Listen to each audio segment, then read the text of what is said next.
wabarakatuh. Selamat datang di podcast of Hima Ape.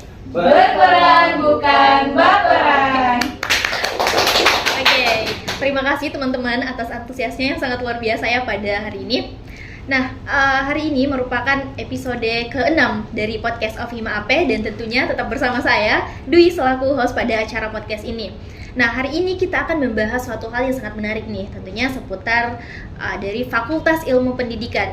Nah, hari ini saya tidak sendiri, saya tentu ditemani oleh orang yang sangat-sangat istimewa ya, dan bisa kita sebut sebagai orang nomor 1 nih di Fakultas Ilmu Pendidikan.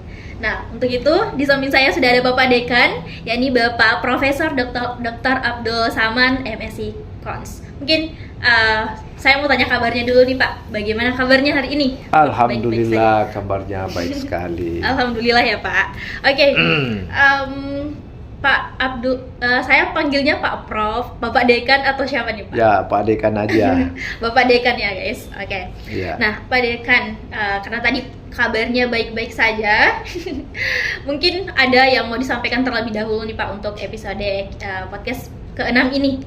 Ya, insya Allah semuanya berjalan lancar ya. Jadi itu saja harapannya. Mudah-mudahan semua aktivitas himpunan mahasiswa jurusan administrasi pendidikan berjalan dengan lancar. Amin. Oke, tanpa berlama-lama lagi kita mungkin bisa masuk ke pertanyaan pertama dulu ya Pak. Ya. Oke.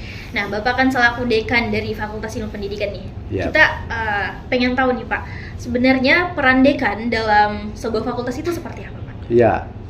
Jadi peran dekan dalam fakultas itu yang pertama ya tentu mengkoordinir pelaksanaan kegiatan Tridharma. Jadi Tridharma perguruan tinggi itu ada 3, Iya. pendidikan dan pengajaran, kemudian penelitian, dan yang ketiga adalah pengabdian pada masyarakat. Nah, ini wajib dekan memantau pelaksanaan supaya itu berjalan dengan baik. Yang kedua, ya tugas dekan itu adalah ya meningkatkan harkat dan martabat fakultas. Jadi tentu kita berusaha semaksimal mungkin supaya fakultas kita itu ya terutama menjaga kualitas keilmuan ya, khususnya pada jurusan-jurusan yang kita bina. Yang berikut adalah ya menjaga supaya fakultas kita itu ya istilahnya menjaga nama baik ya, menjaga nama baik fakultas supaya tetap dikenal dan apa istilahnya itu dikagumi oleh masyarakat sekitar. Ya. Oke, jadi tentunya peran dekan itu sangat-sangat banyak ya Pak, dan tentunya merupakan sebuah tanggung jawab yang sangat-sangat bisa dibilang berat nggak sih Pak? Ya, kalau dibilang berat ya pastilah berat ya, karena ya itu harus dikawal itu, terutama misalnya kita di Fakultas Ilmu Pendidikan dengan sivitas akademika yang cukup banyak ya, mahasiswa kita itu ada sekitar 6.000-an. Wah, banyak sekali. Kemudian dosen kita itu 153 ya yang ada dalam kondisi sekarang. Kemudian tenaga tendik kita ada sekitar 60-an, tentu dengan yang tenaga kontrak gitu ya. Sehingga ya mengkoordinir itu ya itu adalah ya bukan pekerjaan mudah, ditambah dengan yang lain ya, sumber-sumber sumber daya yang ada di fakultas selain dari SDM yang saya sebutkan tadi, sehingga ya memang memerlukan tenaga ekstra gitu ya. Jadi kalau mau dipikir itu kadang-kadang memang kita tidak tidur gitu, tapi kan itu adalah tugas dan tanggung jawab bagaimanapun itu ya tetap kita harus laksanakan dengan sebaik. Oke, baik. Iya. Jadi mungkin seperti itu untuk bagaimana sih sebenarnya tugas dan peran dekan nih dalam sebuah fakultas. Nah, selanjutnya Pak, selain tugas dekan itu tadi yakni membuat nama baik kampus atau fakultas kita menjadi lebih baik lagi, tentunya kita harus memikirkan juga dong bagaimana kualitas daripada mahasiswa-mahasiswa kita, bagaimana juga nantinya dia setelah lulus akan kemana dan sebagainya. Jadi yang ingin saya tanyakan adalah bagaimana sebenarnya bagaimana fakultas kita sendiri dari Fakultas Ilmu Pendidikan ini menjalin kolaborasi atau menjalin kolaborasi dengan industri-industri atau lembaga lain Pak untuk supaya supaya lulusan-lulusan kita ini kedepannya terjamin gitu. Baik. Ya, tentu memang itu adalah tugas dan tanggung jawab kita bagaimana kita menghasilkan nanti luaran-luaran yang berterima di masyarakat. Ya, sehingga ya fakultas tentu harus melakukan kerjasama dengan pihak-pihak instansi ya supaya nantinya alumni-alumni kita itu bisa terserap. Katakanlah misalnya kita ya dinas pendidikan sekolah-sekolah dalam hal ini misalnya alumni-alumni kita di PGSD itu, alumni di PAUD itu mereka akan terjun semua ke sekolah ya untuk mengajar. Nah, lain misalnya kalau di jurusan administrasi pendidikan yang nantinya akan menjadi ahli dalam bidang manajemen ya, ahli dalam pengadministrasian. Nah, tentu nanti ini akan diperkenalkan di dinas pendidikan itu supaya ya mereka juga bisa nantinya bisa setelah lulus itu bisa bekerja di instansi tersebut. Tetapi bukan hanya di dinas pemerintah gitu ya.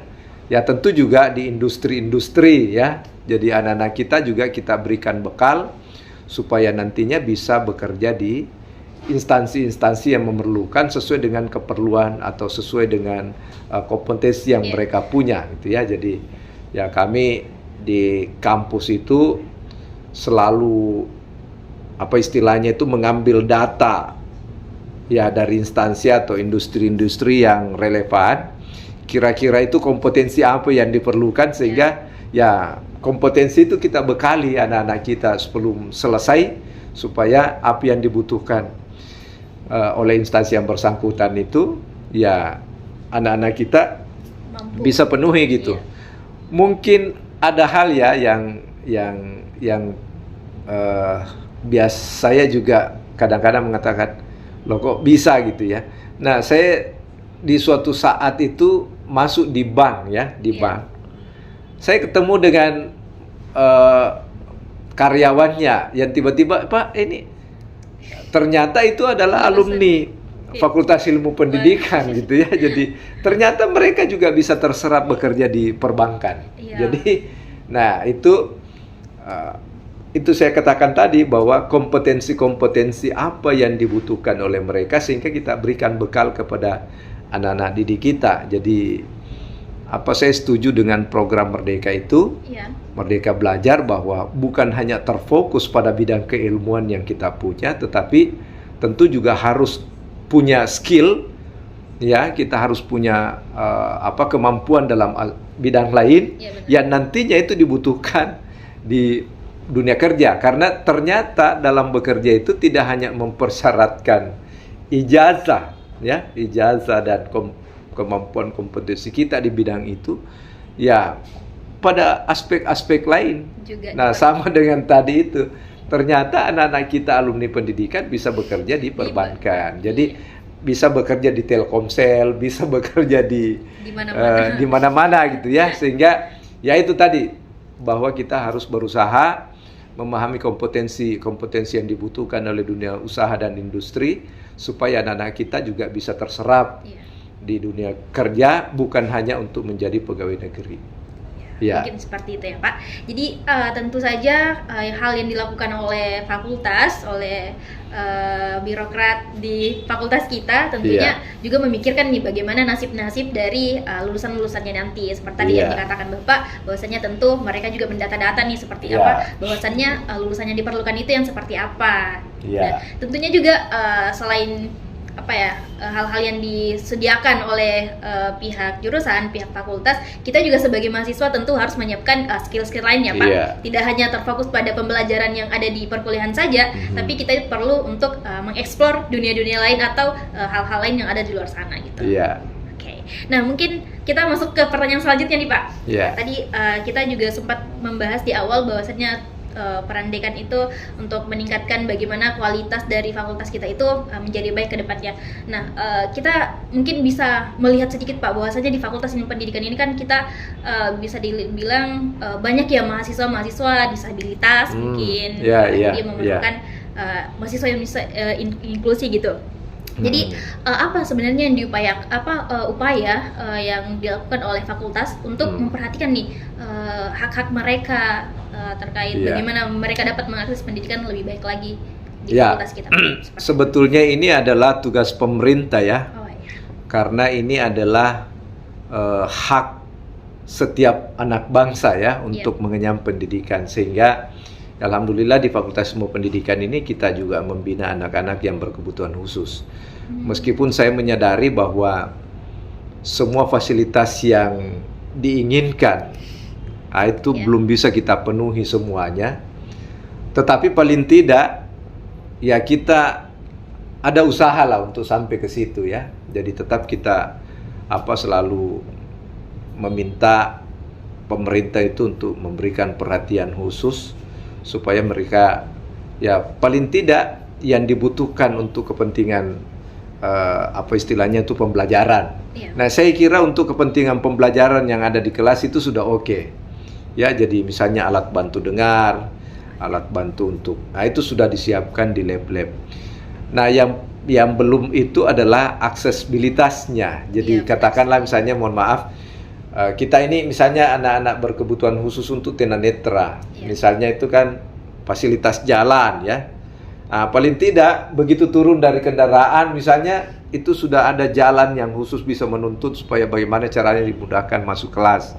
Kemudian naik lantai 2, harusnya itu kampus yang standar itu dia harus menyiapkan tempat supaya anak-anak itu bisa naik roda sampai lantai 2 itu tanpa harus dibantu. Tapi kan kita belum punya itu akses ya untuk sampai ke situ. Tapi paling tidak kalau misalnya ini ada roda dari bawah sampai ke ruangan kantor sudah ada disiapkan di bawah. Ya, di masjid fasilitas kita bangun itu sudah ada untuk naik dengan fasilitas roda itu untuk anak-anak tunadaksa misalnya.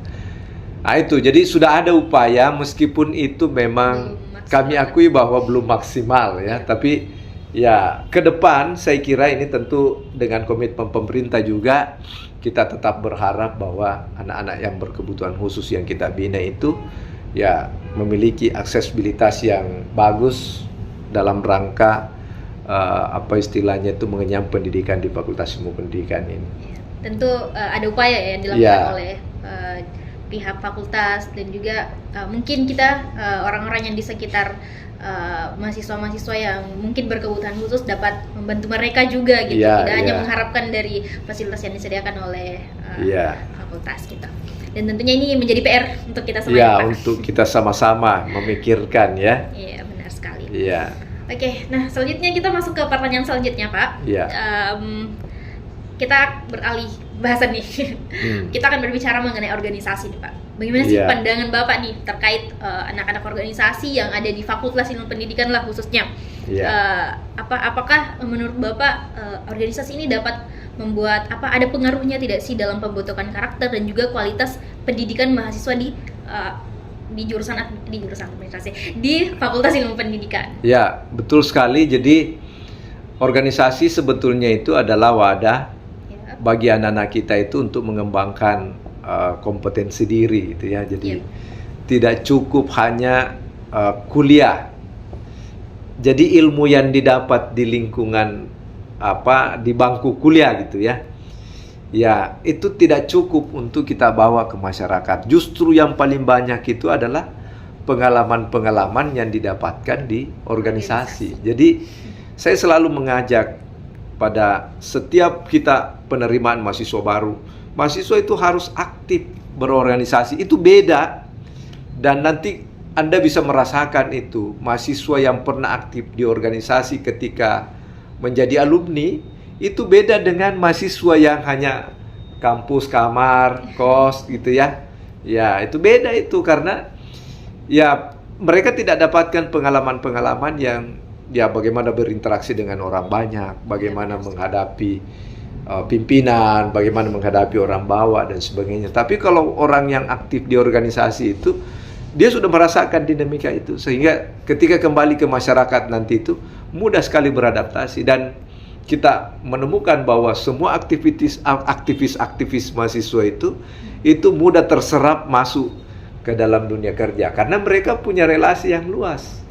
Dibanding misalnya, mohon maaf, memang menjadi kutu buku IPK sangat tinggi, tapi itu tidak menjamin mereka bisa ya nanti bisa sukses di tengah-tengah masyarakat gitu. Oke, jadi tentu saja sangat penting ya Pak Ya, untuk bekal kita ke betul, depannya. sangat penting Iya. untuk bekal mahasiswa. Tadi juga sempat disebutkan bahwasannya kita tidak bisa mengeksplor dunia ini hanya dengan melalui perkuliahan saja, Iya, tapi iya. harus meluas kita. Mm-mm. Oke, kalau Bapak sendiri termasuk organisasi mahasiswa yang organisatoris dong. Ya, jadi Betul sekali. saya juga sama dengan Anda, pernah menjadi ketua himpunan, Wih, pernah keren. menjadi ketua senat, ya dulu masih senat mahasiswa namanya ya, jadi ya dulu ya tentu kan beda generasi kita ya, beda generasi Iya, Pak. kita, tapi paling tidak hidup di zaman itu juga ya namanya aktivis mahasiswa itu ya rasa-rasanya kalau masuk kampus itu kayak gimana gitu, disegani, apalagi kalau pakai jas alma mater yang berwibawa gitu ya. Jadi rasanya saya kalau masuk di kampus itu seperti Keren mata banget nih. memandang keren gitu ya. Keren Apalagi banget. itu ketua senat yang rasa-rasanya gimana gitu. Tapi ya saya lihat pengurus-pengurus sekarang itu, mohon maaf itu kadang-kadang tidak berwibawa Aduh, gitu. jadi PR nih, ini teman-teman. PR bagi mahasiswa. Kita harus berwibawa. Jadi saya selalu juga mengatakan bahwa ya gimana mau mengurus mahasiswa kalau ya pengurusnya IPK-nya 2, sekian gitu ya. Ini memang menjadi tantangan. Jadi makanya itu saya pesan pada Wakil Dekan Bidang Kemahasiswaan, jangan angkat pengurus kalau IPK-nya di bawah 3, itu harus, bahkan kalau mau jadi ketua itu harus 3,5 lah ke atas. Bagaimana mau jadi pengurus kalau IPK-nya dia ya yang mau diurusi gitu ya. Ada bahkan mantan aktivis mahasiswa ya sering datang ke ruangan sini, masih banyak kuliahnya yang tidak lulus. Gimana caranya dia mau mengurus orang banyak kalau sendiri tidak lulus?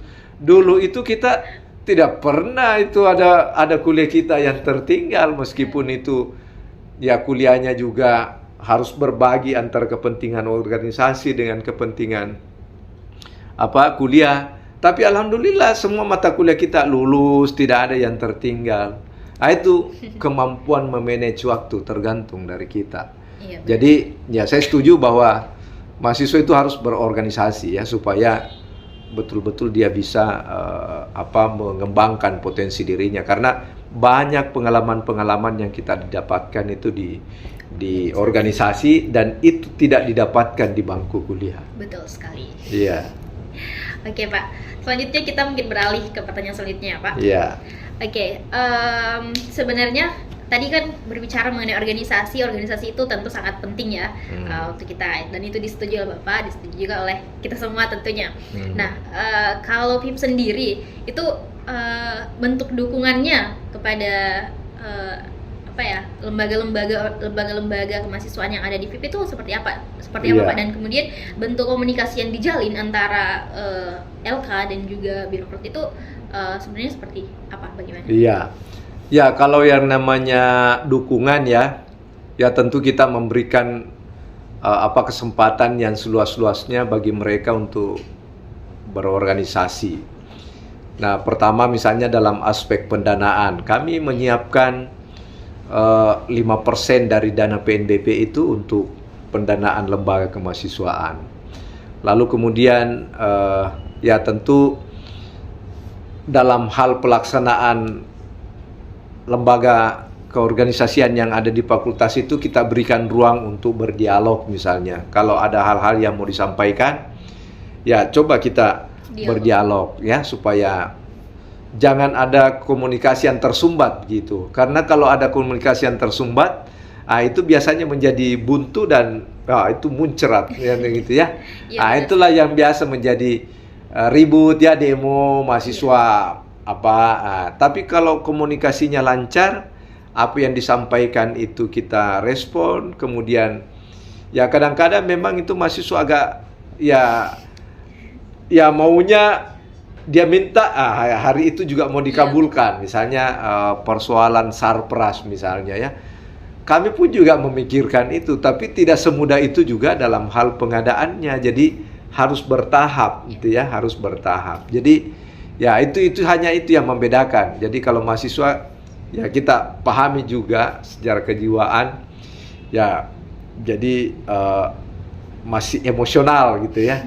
Ya sementara kita ini kan ya istilahnya sudah banyak makan asam garam ya. Iya. Ya jadi ya itu kita sudah banyak memikirkan sesuatu sehingga dalam hal pengambilan keputusan itu tentu mempertimbangkan berbagai aspek ya. Jadi ya itu selalu saya sampaikan anak-anak sekalian, misalnya khusus pada pengurus lembaga kemahasiswaan, kalau ada hal yang mau disampaikan silakan kita buka ruang dialog supaya kita bisa saling mendengarkan gitu ya. Ya apa yang disampaikan, aspirasi apa yang mau disampaikan ke pihak pimpinan gitu ya, supaya kami juga bisa merespon dengan cepat. Jadi ya hal-hal yang dia pikirkan ya tentu juga sama kita pikirkan gitu ya. Jadi kita maunya juga seperti itu, idealnya juga seperti itu. Tapi ya kadang-kadang dalam realisasi ya kita lambat dalam hal itu karena berbagai faktor gitu ya. Ya. Nah, saya kira itu. Ya, tentunya sejauh ini yang diharapkan adalah komunikasi yang harus terjalin komunikasi yang baik antara pihak fakultas dan juga LK-LK. Oke. Terakhir nih Pak, pertanyaan terakhir karena mungkin sudah lama juga ya. Sudah bosan juga kali ya. Kita mau tahu Pak, ada tidak harapan Bapak gitu untuk mahasiswa-mahasiswa di Fakultas Ilmu Pendidikan, juga terkhusus mungkin ada harapan Bapak untuk para anak-anak yang masuk pada organisasi gitu, dan juga apa pesan Bapak untuk kami? Oke, jadi tentu kami punya harapan besar terhadap mahasiswa ya. Ya yang pertama ya tetap harus memperhatikan kuliahnya harus selesai itu. Jadi jangan sampai ada yang terdaftar sebagai mahasiswa Fakultas Ilmu Pendidikan tapi tidak menyelesaikan studi dengan baik. Itu menunjukkan kegagalan bagi kami dalam hal mendidik, membina kalau ada mahasiswa kita yang DO. Yang kedua, ya teruslah berprestasi.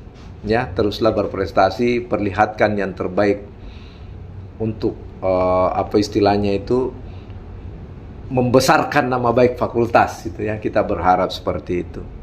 Kemudian yang berikutnya ya teman-teman mahasiswa ya berorganisasilah ya untuk bisa mengembangkan potensi, dan ini juga merupakan bagian dari pengembangan karakter sebetulnya. Jadi di organisasi itu akan terbangun karakter jujur ya, akan terbangun karakter ya jiwa-jiwa kerjasama dan kolaborasi ya. Ya kemudian ya karakter-karakter ya seperti tanggung jawab.